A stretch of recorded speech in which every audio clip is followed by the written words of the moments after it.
Hello दोस्तों, welcome back to the channel. अगर first time आपने चैनल पर विजिट किया है तो चैनल को सब्सक्राइब कर दीजिए और नोटिफिकेशन बटन को भी प्रेस कर दीजिए ताकि कोई भी शेयर मार्केट से अपडेट आपको मिस ना हो जाए। तो आज इस वीडियो में हम बात करने वाले हैं एक ऐसे स्विंग ट्रेडिंग स्ट्रैटेजी के बारे में जिसमें आप मंथली लगभग 5 to 10% का इनकम जनरेट कर सकते हैं, रिटर्न जनरेट कर सकते हैं। तो जो लोग इंट्राडे कर कर के परेशान हो गए हैं और लॉस पे लॉस खाए जा रहे हैं, तो इस स्ट्रैटेजी को एक बार अप्लाई करने की ज़रूरत है उनको। उनके लिए भी एप्लीकेबल है जो ट्रेडर प्रॉफिटेबल हैं। तो स्विंग ट्रेडिंग का मेथड आप अप्लाई कर सकते हैं। तो इस स्ट्रैटेजी को अप्लाई करने से पहले कुछ टर्म एंड कंडीशन है। तो सबसे पहला जो टर्म एंड कंडीशन की अगर बात करें तो वो ये है कि आपको सिर्फ निफ्टी 50 के शेयर में ही इस स्ट्रैटेजी को अप्लाई करना है। निफ्टी 50 के जितने भी शेयर हैं उसी में सिर्फ अप्लाई करना है इस स्ट्रैटेजी को। सेकंड नंबर का जो अपना टर्म एंड कंडीशन है, इसमें जो टारगेट हम लोग रखेंगे, टारगेट अपना 6% का रखेंगे। थर्ड जो अपना टर्म एंड कंडीशन है, थर्ड टर्म कंडीशन की अगर बात करें तो आपका जितना कैपिटल है, लेट्स सी कि आपके पास 50K है, 50K कैपिटल को 3 से डिवाइड करना है और जो रिजल्ट आता है अप्रॉक्स 16.5 के आसपास में आएगा। ए पार्ट हो गया, 3 पार्ट में डिवाइड करने के बाद ए आपका एक पार्ट आ गया। तो फोर्थ जो आपका टर्म एंड कंडीशन है, एक बार में आप एक ही पार्ट को किसी भी खरीदने के लिए अप्लाई करना है। इस वन पार्ट से एक बार में हम खरीदारी करेंगे। तो ये 4 टर्म एंड कंडीशन है जिसको अप्लाई करना ज़रूरी है। और सबसे पहला वाला वेरी मस्ट है। निफ्टी 50 के ही स्क्रिप्ट में या शेयर में आपको इस स्ट्रैटेजी को अप्लाई करना है। अदर देन किसी भी स्क्रिप्ट में, किसी भी शेयर में अप्लाई करने की कोई ज़रूरत नहीं है, क्योंकि वहाँ लॉस होने के चांसेस ज़्यादा हैं। अब मैं बात करूँगा एवरेजिंग की।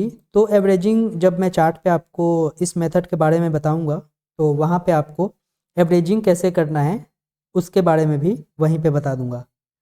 तो चलते हैं चार्ट पे और चार्ट पे चल के समझते हैं इस स्ट्रैटेजी को।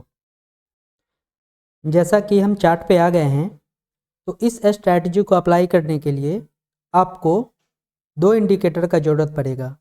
तो आप अपने ब्रोकर के ही अकाउंट में, ब्रोकर का जो एप्लीकेशन होता है उसमें जो चार्ट होता है उसी पे अप्लाई कीजिएगा, क्योंकि ट्रेडिंग व्यू का जब आप चार्ट पे अप्लाई करेंगे तो वहाँ प्रीमियम या सब्सक्रिप्शन का ज़रूरत पड़ेगा। तो मैं नहीं चाहता हूँ कि मेरे जो सब्सक्राइबर हैं उनका पैसा खर्चा हो। तो जो ब्रोकर आप, जिसमें आपका डीमेट अकाउंट है, उसी ब्रोकर के एप्लीकेशन में इस स्ट्रैटेजी को आप अप्लाई कर सकते हैं। तो सबसे पहले करना क्या है, आप अपने ब्रोकर के चार्ट पे चले जाएंगे। ब्रोकर का जो एप्लीकेशन है, लेट्स सी कि आपके पास एंजल वन है या फिर किसी भी ब्रोकर का आपके पास डीमेट अकाउंट है और एप्लीकेशन है, उसके चार्ट पे चले जाना है। सिंपली चार्ट पे चले जाने के बाद सबसे जो पहला काम करना है, चार्ट को एक बार क्लीन कर देना है। क्लीन करने के बाद इसमें इंडिकेटर पे जाना है। इंडिकेटर पे जाके हम लोग सर्च करेंगे डबल मूविंग एवरेज। ये डबल मूविंग एवरेज आ गया, इसको अप्लाई करना है।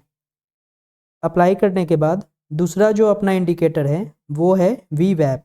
वी वैप इंडिकेटर को सर्च करना है। वी वैप का फुल फॉर्म होता है वॉल्यूम वेटेड एवरेज प्राइस। ये 2 इंडिकेटर अपने चार्ट पे अप्लाई करना है। जो तीसरा इंडिकेटर है वो है RSI, रिलेटिव स्ट्रेंथ इंडेक्स जो दिख रहा है, ये इंडिकेटर को अप्लाई करना है। अब क्या करना है, इंडिकेटर अप्लाई करने के बाद RSI को डिफ़ॉल्ट रखना है। वीवैप का जो इंडिकेटर है उसको भी डिफ़ॉल्ट रखना है।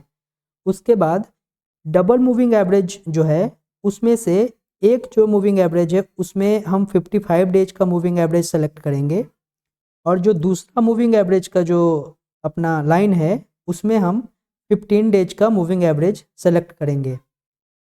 अब क्या है, अपना चार्ट स्ट्रैटेजी तैयार है लॉन्च होने के लिए। अब बात करते हैं कि इस स्ट्रैटेजी को अप्लाई कैसे करेंगे। तो लेट्स सी कि ये जो लाइन आपको दिख रहा है, ये लाइन आपका 55 डेज का मूविंग एवरेज का लाइन है। ये जो लाइन है ब्लू वाली, ये आपका 15 दिन का मूविंग एवरेज का लाइन है। ये आपका RSI का लाइन है। और ये जो ब्लैक में आपको दिख रहा है लाइन इस कैंडल के बीच में, वो VWAP का लाइन है, VWAP का लाइन है। अब अगर यहाँ बात करें उस चीज़ को, तो ये आपका 55 डेज मूविंग एवरेज का अमाउंट प्राइस बता रहा है।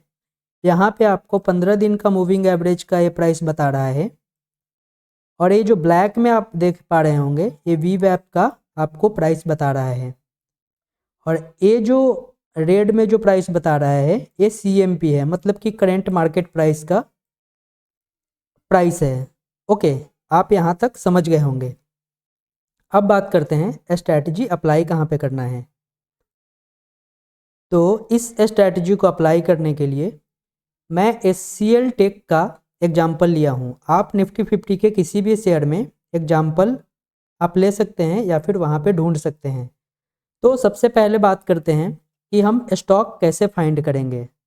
तो स्टॉक फाइंड करने के लिए आप मेरे तरह एक वॉच लिस्ट अपने ब्रोकर के डीमेट एप्लीकेशन में बनाइएगा और उसमें निफ्टी 50 के जितने गूगल पे आप जाएंगे वहाँ पे निफ्टी 50 शेयर के नाम से आप ढूंढेंगे तो टोटल निफ्टी 50 के जो 50 शेयर हैं उनका लिस्ट आपको मिल जाएगा। एक एक करके उस 50 स्टॉक का जो नाम है इस लिस्ट में डाल देना है। डालने के बाद एक एक करके आपको ढूंढना है। अब बात करते हैं स्ट्रैटेजी क्या है। तो इस स्ट्रैटेजी में एक्चुअली ये होता है कि जब भी छोटे दिन का जो मूविंग एवरेज का लाइन है बड़े दिन के मूविंग एवरेज के लाइन को इंटरसेक्ट करके या फिर काट के ऊपर की ओर जाता है तो हम वहाँ पे बाई पोजीशन बनाते हैं। 1 मिनट होल्ड कीजिएगा। बाई पोजीशन बनाने से पहले 2 कंडीशन यहाँ पे हम चेक करते हैं। पहला अपना जो कंडीशन है वहाँ पे RSI का जो लेवल है वो 60 के आसपास में होना चाहिए। 60 के आसपास में अप 1-2 पॉइंट अप हो या फिर 1-2 पॉइंट डाउन हो। ज़्यादा कोशिश करना है कि 60 के अपर ही रहे, तभी हम बाई पोजीशन बनाएंगे। दूसरा अपना जो कंडीशन है वॉल्यूम का लेवल उसके आसपास में अच्छा होना चाहिए। 2 टर्म एंड कंडीशन है बाई करने से पहले। तो लेट्स सी कि मान के चलते हैं कि ये दोनों जो अपना टर्म एंड कंडीशन है वो फुलफिल कर रहा है। तो अब यहाँ पे बात करते हैं इसके केस में। तो हम यहाँ पे देखेंगे, लेट्स सी कि यहाँ ये इंटरसेक्ट हो रहा है लाइन और यहाँ से पहले ये वॉल्यूम अच्छा कैंडल दिख रहा है हमको और जो RSI का जो लेवल है ये भी 60 के ऊपर ही है और वॉल्यूम भी यहाँ पे उससे एक दिन पहले का वॉल्यूम ठीक है, वॉल्यूम अच्छा है। अब मान लीजिए यहाँ पे इसने इंटरसेक्ट किया है तो यहाँ का वॉल्यूम भी आप पिछले दिन के कंपैरिजन में देख रहे होंगे कि थोड़ा सा ज़्यादा है। सो लेट्स सी कि हम यहाँ पे अपना पोजीशन बना लिए हैं और ये पोजीशन लगभग कितने का हो जाएगा। सो यहाँ पे क्रॉस होने के बाद अगले दिन अगर बनाते तो 116 के आसपास का आपने यहाँ पे एंट्री बनाया, 1166 का आपने एंट्री बनाया। अब इसके बाद क्या करना है, 1 वीक तक वेट करना है। लेट्स सी कि आपने मंडे को बाई किया है तो नेक्स्ट मंडे तक आपको वेट करना है। सो इसमें बाई का जो स्ट्रैटेजी अपना था, जो कंडीशन आपको बताया था पहले, वहाँ पे आपको टोटल कैपिटल का 3 से डिवाइड करना है और जो एक पार्ट आता है उससे ही एक बार में आपको ख़रीदारी करना है। तो आप इस एक पार्ट से यहाँ पे ख़रीदारी आपने कर लिया 1166 के आसपास पे। तो अब वेट करना है अगले मंडे तक कि यहाँ इस अगले मंडे तक आपको 6% का प्रॉफिट मिलना चाहिए। अगर मिल जाता है 6% का प्रॉफिट तो इस ट्रेड को आप एग्जिट कर देंगे और किसी दूसरे ट्रेड में एंट्री लेंगे इस 50 जो शेयर लिस्ट में आपको दिया हूँ इसमें से ढूंढ के। पहला आपका ए हो गया। लेट्स सी कि आपका मान के चलते हैं कि आपका टारगेट रीच नहीं हुआ, 6% का जो टारगेट था वो पूरा नहीं हुआ। वैसे कंडीशन में क्या करना है, तो आपने अगर 6% पूरा नहीं होता है, टारगेट रीच नहीं होता है, तो हम वेट करेंगे इस स्क्रिप्ट को जहाँ से मेरा बाई प्राइस है, एवरेज प्राइस इसको एक्चुअली बोलेंगे क्योंकि आपने जहाँ पे बाई किया वो एवरेज प्राइस हो जाता है। तो एवरेज प्राइस से 4% फॉल होने का वेट करेंगे। जैसे ही 4% का फॉल होता है तब हम अगर पहली बार बाई किया है तो 4% फॉल होने का वेट करेंगे और वहाँ के बाद चेक करेंगे कि 4%, लेट्स से कि अगले मंडे को 4% फॉल, हमारा स्क्रिप्ट दिखाई दे रहा है कि 4% का फॉल है, तो वहाँ पे हम चेक करेंगे कि उसके पिछले यानी कि फ्राइडे का वी वैप कितना था। तो वी वैप यहाँ पे रोल प्ले करता है कि लेट्स सी कि मंडे को प्राइस आपका लगभग 1150 के आसपास है और फ्राइडे का जो वी वैप है उसका प्राइस है 1140। तो आप यहाँ पे क्या करेंगे, एवरेजिंग करेंगे। और एवरेजिंग किससे करेंगे, मान लीजिए आपने T/3 किया था, टोटल कैपिटल बाई 3 किया था, तो आप अपना कैपिटल को 3 भाग में डिवाइड किया था। तो एक पार्ट तो यहाँ पे पहले से इंगेज है, अब यहाँ पे दूसरे पार्ट से यहाँ पे हम एवरेजिंग करेंगे पिछले सैटरडे का जो फ्राइडे का वीवैप है वहाँ पे हम इस दूसरे वाले पार्ट से एवरेजिंग करेंगे। तो मान लीजिए यहाँ पे एवरेज हो गया। अब एवरेजिंग करने के बाद फिर वेट करेंगे अगले मंडे तक। अगर अगले मंडे तक 6% का प्रॉफिट हमें अपने एवरेज प्राइस पे मिलता है तो हम प्रॉफिट बुक करके निकल जाएंगे। और अगर प्रॉफिट बुक नहीं होता है तो फिर हम वही दोबारा करेंगे कि जब भी 4% फॉल करेगा, या फिर एक और है, अगर दूसरी बार आपने बाई कर लिया है तो तीसरी बार जब हम एवरेज करेंगे तो वहाँ पे इस 55 डेज के मूविंग एवरेज के लाइन के आसपास में प्राइस रहना चाहिए। जब भी यहाँ पे आएगा तभी हम तीसरी बार एवरेज करेंगे।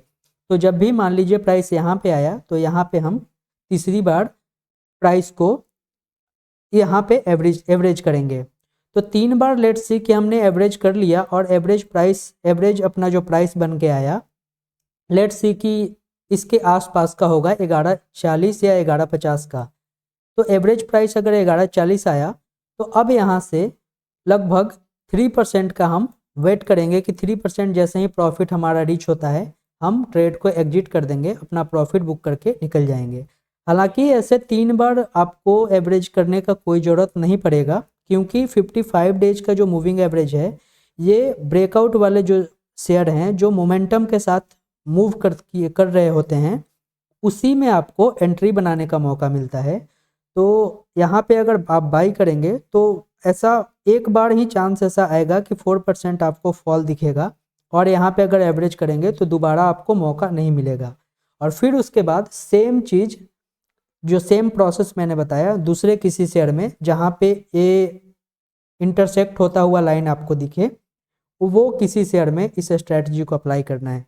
तो आप देखेंगे कि लगभग 2-3 महीने में आप इजीली अच्छा इसमें रिटर्न बनाना चालू कर देंगे और धीरे धीरे आपको नॉलेज भी हो जाएगा इसमें, तो आप इजीली और जो भी इसके अंदर में जो प्रोसीजर है वो उसको बार बार देखने का ज़रूरत नहीं पड़ेगा, आपके दिमाग में फिट हो जाएगा। तो आई होप कि ये स्ट्रैटेजी आपको समझ में आया होगा, और अगर समझ में आया होगा तो वीडियो को लाइक कर दीजिएगा और चैनल को सब्सक्राइब कर दीजिएगा। और तब तक बने रहिए, फिर कोई नया स्ट्रैटेजी लेके आएंगे, उसमें मैं बताऊंगा कि और ज़्यादा रिटर्न कैसे जनरेट कर सकते हैं और क्या क्या और रास्ता है शेयर मार्केट से पैसे कमाने का। तो इंट्राडे ही सिर्फ वे नहीं है पैसा कमाने का। सो इंट्राडे आप अगर नए नए हैं तो मत कीजिए, कम कीजिए, और करना भी है तो बहुत कम अमाउंट से कीजिए। कम अमाउंट से करेंगे तो आपका एक तो आपको प्रैक्टिस हो जाएगा, दूसरा आपका जो है मनी भी ज़्यादा इन्वॉल्व नहीं होगा। बहुत आदमी कहते हैं, बहुत लोग कहते हैं कि पेपर ट्रेडिंग कर लो। एक्चुअली पेपर ट्रेडिंग को मैं प्रीफर नहीं करता हूँ क्योंकि उसमें आपका इमोशन इन्वॉल्व नहीं होता है। अगर इंट्राडे करते हैं तो इंट्राडे करने के लिए आपको कैश से ही करना है और लाइव मार्केट में करना है आपको ट्रेडिंग, तभी आपको साइकोलॉजी जो बिल्ड होता है वो लाइव मार्केट में और जो रियल कैश होता है उसी से आपको समझ में आएगा और एक्सपीरियंस भी बनेगा।